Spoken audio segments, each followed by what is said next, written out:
अगर तुम अपनी दुनिया को बदलना चाहते हो तो उसका सिर्फ एक तरीका है, अपनी नजर को बदलो। ये दुनिया तुम्हें वैसी नहीं दिखती है जैसी कि ये दुनिया है। ये दुनिया तुम्हें वैसी दिखती है जैसे तुम खुद हो। जिसकी नजर जैसी है उसके लिए ये दुनिया वैसी ही है। एक बार की बात है, एक बहुत बड़ा नेता एक साधु के छोटे से आश्रम में गया, क्योंकि उसने बहुत सुना था उस साधु के बारे में, और उसके मन में आया कि मैं एक बार जाकर के देखता हूं कि लोग इतनी तारीफ क्यों करते हैं उसकी। तो जब वो उस आश्रम में गया तो वहां पर एक छोटा सा कमरा था जहां पर एक कालीन बिछा हुआ था।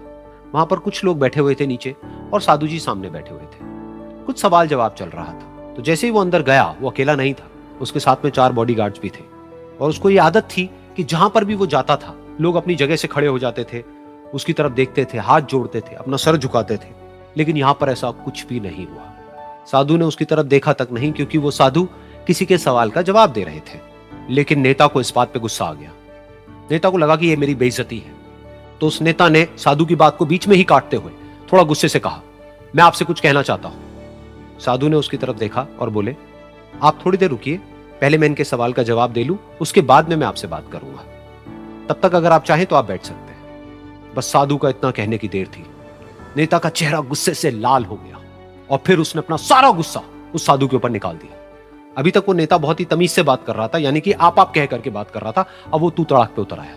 नेता ने उस साधु को कहा, तुझे पता भी है मैं कौन हूं और तू किससे बात कर रहा है?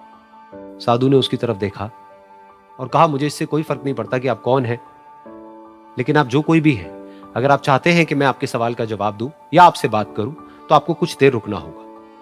और साधु के ये कहते ही नेता गुस्से से पागल हो गया और वहीं सबके सामने चीखने चिल्लाने लग गया, अब मैं तुझे तेरी असली औकात दिखाऊंगा। तूने मुझसे पंगा लेकर के ठीक नहीं किया है। तुझे पता भी है मैं तेरे बारे में क्या सोचता हूं। साधु ने फिर से उसकी तरफ देखा और बड़े ही प्रेम से कहा कि मुझे इससे कोई फर्क नहीं पड़ता है कि आप मेरे बारे में क्या सोचते हैं। आप जो चाहे वो मेरे बारे में सोच सकते हैं। फिर उस नेता ने बोला कि तू चाहे सुनना चाहता है या नहीं, लेकिन मैं तुझे बताऊंगा यही सबके सामने कि मैं तेरे बारे में क्या सोचता हूं। तू एक बहुत ही घटिया इंसान है। तू कोई साधु नहीं है, तू एक ढोंगी है, पाखंडी है, और यहां पर जितने भी लोग बैठे हैं उन सबको बेवकूफ बना रहा है। तेरा बस एक ही मकसद है कि इन लोगों की जेब में जितना भी पैसा है वो सब तेरे पास में आ जाए। तू अपने फायदे के लिए इन लोगों का इस्तेमाल कर रहा है, और अब मैं तुझे नहीं छोड़ने वाला। तेरा पर्दाफाश करके रहूंगा पूरी दुनिया के सामने।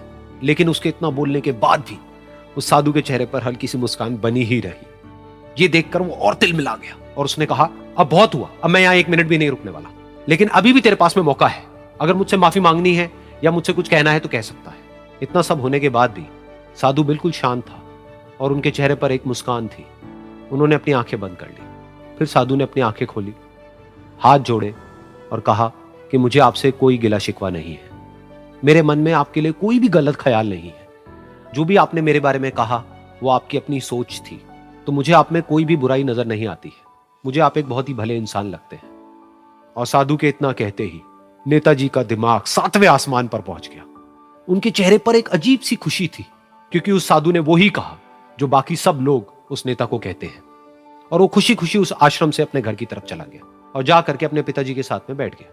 उसके पिताजी की आंखें बंद थी और वो ध्यान में थे। पूरी जिंदगी उन्होंने सिर्फ लोगों की सेवा करी और बदले में कुछ भी एक्सपेक्ट नहीं किया। तो थोड़ी देर बाद जब उन्होंने अपनी आंखें खोली और देखा अपने बेटे को अपने साथ बैठे हुए, तो उनके बेटे के चेहरे पर आज एक अजीब सी खुशी थी जो आज से पहले उन्होंने कभी नहीं देखी थी। फिर उसने एक एक करके सब कुछ बताया कि आज क्या हुआ, किस तरह से वो आश्रम गया, वहां पर क्या हुआ, उसने क्या कहा, उन्होंने क्या कहा।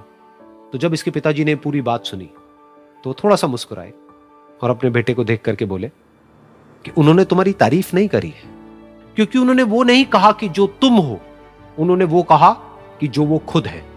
और तुमने जो भी कुछ उनको कहा वो नहीं कहा कि जो वो है, बल्कि तुमने वो कहा जो तुम खुद हो।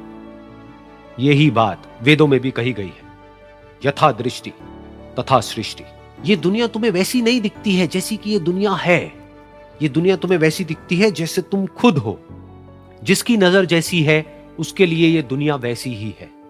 तो अगर तुम अपनी दुनिया को बदलना चाहते हो तो उसका सिर्फ एक तरीका है, अपनी नजर को बदलो। इस दुनिया में बहुत सी भाषाएं बोली जाती है। इन सारी भाषाओं में सबसे मीठी भाषा होती है मतलब की भाषा। अगर आपसे कोई बहुत मीठा बोलने लगा ना, समझिए कि कहीं ना कहीं मतलब छुपा है। मतलब की भाषा बहुत होगी यहाँ पे। लेकिन ये ज़ुबान जो है ना आजकल बहुत खतरनाक हो गया। कभी कभी देखते होंगे कुछ लोग आपके गलत बात का भी जवाब नहीं दे पाते हैं। तो जवाब देने भाई साहब सबको आता है, बीच में माँ बाप का संस्कार चला आता है। और संस्कार बहुत चीज़ होती है, संस्कार यदि आपके अंदर है तो सब कुछ हारने के बाद भी आप जीत सकते हैं। और अगर संस्कार की जगह अहंकार आ गया ना तो जीता हुआ भी चीज़ों को हार सकते हैं।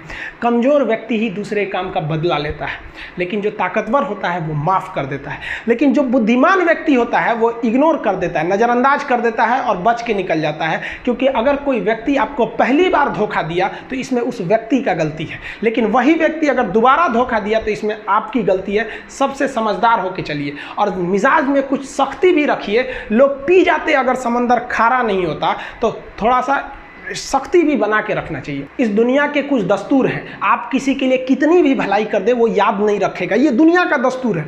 और आपकी गलती को कोई भूलेगा भी नहीं, इसे आप बुरा नहीं मानिए, ये दुनिया का दस्तूर है, इसे आप चेंज नहीं कर सकते। जैसे सूरज पूरब से निकलता है वैसे ही ये चीज़ें होंगी। लेकिन हम आपसे कहते हैं, आप दुनिया में आज कई लोग होते हैं दूसरे को लगते हैं सिखाने, आप क्यों दूसरे को बार बार ज्ञान देने लगते हैं, आप अपने आप को क्यों ज्ञानी समझने लगते हैं। दूसरे को सुधारने की कोशिश मत कीजिए, बल्कि खुद सुधरिए। आपके सुधरने से हो सके कि पृथ्वी से एक बुरा इंसान सुधर जाए। आप समाज में जहां भी रहेंगे तो आपके पास बहुत सारे लोग आएंगे, कुछ गलतियां भी करेंगे, कुछ अच्छा काम भी करेंगे। जब भी किसी की प्रशंसा कीजिए तो पूरी महफिल में कीजिए कि यह व्यक्ति ने अच्छा काम किया। लेकिन अगर किसी की शिकायत या उसकी आलोचना करना है, उसे डांटना है तो उसे अकेले में समझाइए। और डांटने के बाद उसमें इस तरह से कर दीजिए, उसमें प्रशंसा मिला दीजिए। कोई गलती कर दिया, मान लीजिए आपका छोटा भाई नहीं पढ़ाई किया, गलत कम नंबर लाया, तो उसे डांटिए कि, लेकिन अकेले में डांटिए कि इतना कम नंबर क्यों लाया। फिर उसे उसी में एक पॉजिटिवनेस जोड़ दीजिए, तुम्हारे में इतना मेहनत है, हम इसलिए डांट रहे हैं कि तुम कर सकते थे लेकिन क्यों नहीं किए। मतलब आप केवल इसे निगेटिव मत बोलते रहिए। और किसी भी रिश्ते को अगर बिगाड़ना है ना, चाहे कितना भी गहरा रिश्ता क्यों ना हो, उसकी कमियों को डेली कोंचते रहिए। तुम ये किया, तुम ये किया, तुम ये किया। यार दुनिया का कोई रिश्ता चौपट हो जाएगा, गलतियाँ सबसे हो जाती हैं, लेकिन दोबारा गलती नहीं होना चाहिए। जब भी किसी की आलोचना करिए तो उसमें एक छोटी सी प्रशंसा जोड़कर ही उस आलोचना को खत्म कीजिए कि शुरुआत तो डांटने से किए थे, बाद में उसका हौसला बढ़ा के हंसी मजाक में उसे निकाल दीजिए। बीच बीच में उसे फिर एहसास दिलाइए, लेकिन बार बार कमियों को नहीं गिनाना।